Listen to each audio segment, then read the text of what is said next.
Applying a payment in the counter to an invoice is done in the counter menu, and you want to go to counter payments. From there, you can select the customer who's making the payment. If you know the customer number, you can enter it in. Alternately, you can use the magnifying glass to look up the customer using the customer's name. I'm going to put my customer number in. I'm going to select the division, and then I'm going to select my method of payment. In the drop down here, you can see the different types of method of payments that you would have set up in your company.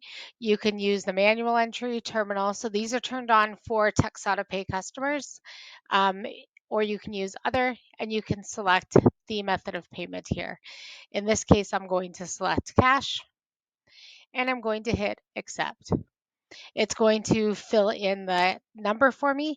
If the customer is paying by check, you can type in the check number there. We want to put the date that we received the payment.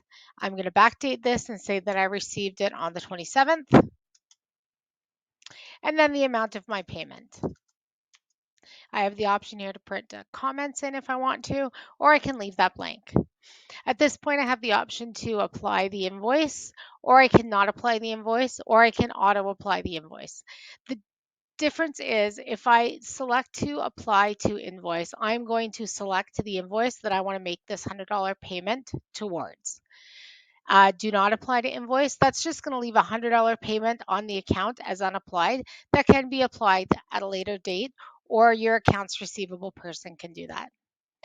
Auto apply to invoice, what this is going to do is this is going to take this $100 payment and apply it to the oldest invoice first.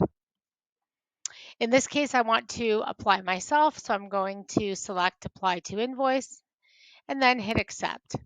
The next page here is the payment page. This is going to show me any outstanding invoices that the customer has on their account. And at this point, I can select the invoice that I want to pay and the amount that I want to pay to it.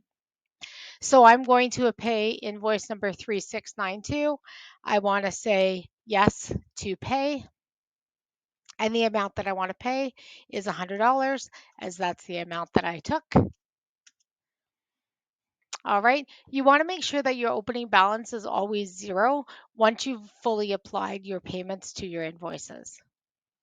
At this point, I want to hit accept, and I want to accept this payment. At this point, I have the option to either email a receipt, I can print a receipt to a PDF, or I can choose no thank you to not print a receipt at all. For today's purposes, I'm going to print it to a PDF just so you can see what it looks like. And this is the payment receipt that you would give to the customer if you choose to do so. It's just going to give the customer's information, the amount of $100, and the invoice that it was paid to. Once that's done, that's it. The payment has been applied. Payments will post through the daily close once the daily close is run. If you have any other questions, please feel free to reach out to support. Thank you.